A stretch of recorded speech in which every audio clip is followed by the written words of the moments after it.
Hey, this is Robbie with Believe in the Run. And this is Megan with Believe in the Run. And today we are talking about one of my favorite shoes ever, at least in the past, the Saucony Endorphin Speed 4. At least in the past. That sounded skeptical. Wait, it's not supposed to sound like that. It's maybe supposed to be a cliffhanger. Okay. All right.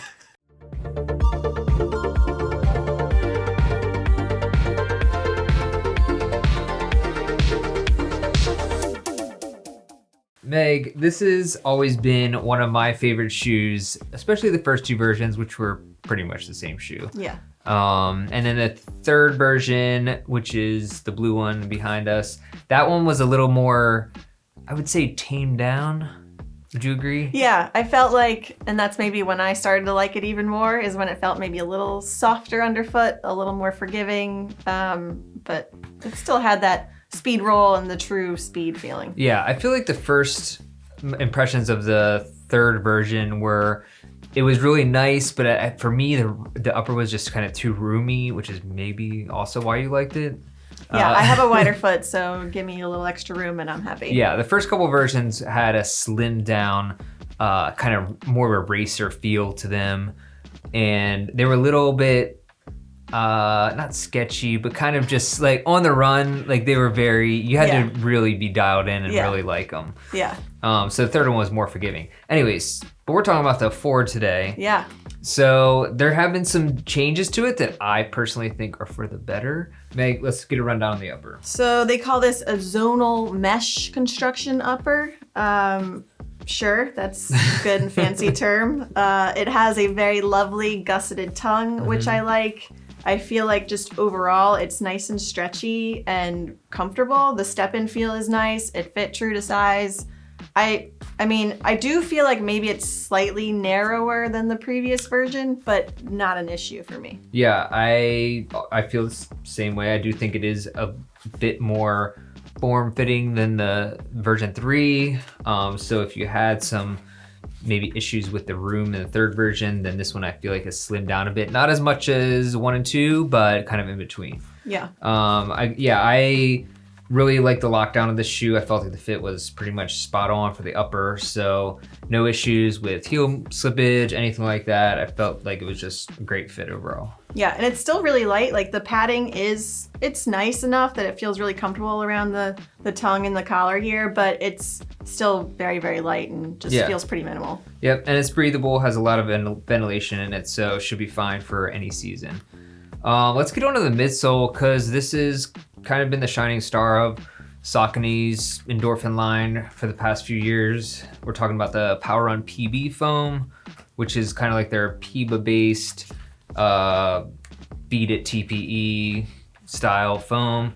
Very bouncy, very responsive. What'd you think? Yeah, I really liked it, and I was, before we started recording, chatting with Robbie about how I felt like maybe it was a little softer than the previous iteration. He doesn't necessarily agree, but I will say they added what they're calling their SRS sock liner. Super responsive. Super responsive. So maybe the sock liner gave me that little extra softness that I was craving. I mean, I think there's something to it. I think that there is a different feel to the shoe. I don't know that it was softer. I felt personally like it was in between the version 2 and version 3. So what I loved about the version 2 is it's super fast, just felt like snappy and responsive. Version 3 kind of brought it, I thought, a little bit too far to the daily trainer side of things. I think it's finally back in between those two. Sure. Which I think is a good thing. I think that's a great thing, actually. Because there was parts about the 3 that I really liked. I thought maybe the 2 was maybe a little too aggressive for a lot of people.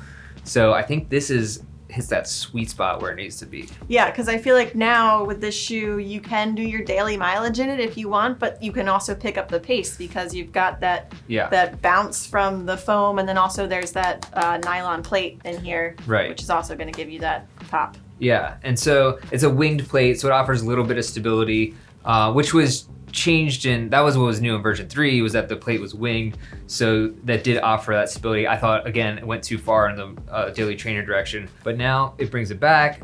It's still speedy, it's still fast. I took this out from everything from a 16-mile long run to shorter runs with paces, with faster paces in there, and man, I I love this shoe. I really do love this shoe.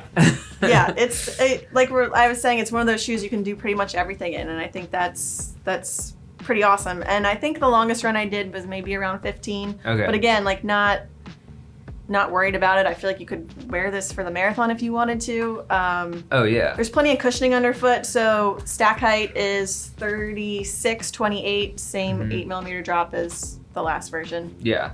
And the weight is great as well. Like nothing's changed here. That was one of the nice things about this shoe, is always very light. Yeah. So for men's size 9, it's 8.2 ounces, 233 grams. Yeah, my women's size 7.5 came in at 7.2 ounces or 206 grams. So, I mean, really light for a daily trainer, especially. Yeah. And again, I do think this does work great as a daily trainer. Really anything you want it to do. It's the super shoe effect in a way where it adapts to anything you want to throw at it. Yeah. And at the price point, $170, it's pretty reasonable as far as that range of shoes. I think that's kind of what we come to expect from the plated super trainer type things. For sure. The other thing they updated is the rubber outsole is now this lovely lattice design, if you will. And I mean, what did you think about traction? I didn't have any issues with it. I'm trying to think if I ran in any rainy conditions. I can't quite recall, but I do think that was maybe one of the weak points of the 3. So it's good to see there's some added traction to it. Yeah, I had no issues. I think durability wise, you can also get a lot of miles out of this shoe. I think I probably have 40-ish on here. Yeah, and I mean, same. they look pretty brand new. Right. Yeah, I think I have 40 or 50. A little bit of wear here because I always land on the outside. Yeah. So you can see that, but I don't think it's detrimental to it. I would have to say, yeah, this shoe right here is exactly what I wanted the Speed to come back to. I'm so glad it didn't go further in the daily trainer range. I think for fans of the Speed in the past, especially the 1 and 2, who maybe wanted a little more spice from the shoe, I think it's back. Yeah. So that's exciting. I have to say, I mean, we can give it, do you want to give it red light, green light? Yeah, let's do it. I think you know where it's going. Yeah, I mean. This is a green light. This is a solid green for me. Yeah, solid green for me too. I mean, and what's interesting too is that I feel like we don't necessarily always agree on the direction of shoes. Like maybe I like a little softer, a little more forgiving, whereas you like maybe a little bit more aggressive style, firmer feeling shoe. And I feel like this lands perfectly in between where we both like it. Yeah, and I want to say too, I guess I didn't mention it on the ride portion, the speed roll, the turnover of this shoe, it's just so quick and so snappy. And I think it just hits at least my stride perfectly. So it feels like just effortless running in this shoe. I'm just gonna throw it out there. It's gonna be hard to top this shoe for me in 2024. It's January. It's January, but I just love this shoe. It's gonna it's one of those shoes that you just want to run in all the time pretty much. Yeah, I mean, it's easy cruising miles. It's good for picking up the pace. I mean, I happen to like the aesthetics. This colorway is pretty nice. Yeah. It's available April 1, so you'll have to wait a little bit, but it'll be worth it. It's coming up, yeah. So again, if you want a great do-it-all shoe that doesn't miss, I think this is a pretty good choice. Yeah, I agree. Oh, good job, Saucony. Kudos. Yeah, pat yourself on the back there. All right, anything else? That's it. All right, stick around for our Saucony Endorphin Pro review, which you might get confused because the shoes look almost exactly the same. Very similar. It's right there. We have a monitor finally, so I can point to it. Yeah. So that's coming up. Anyways, thanks for watching. Make sure you subscribe. Follow us on Instagram and our other channels. Listen to the Drop Podcast, Fuel for the Soul. And anything else? Subscribe to our newsletter, because then you get a fun little letter from Robbie every Friday. True. It's good times. And all our reviews are in one place every week. All right. Thanks for watching. See you.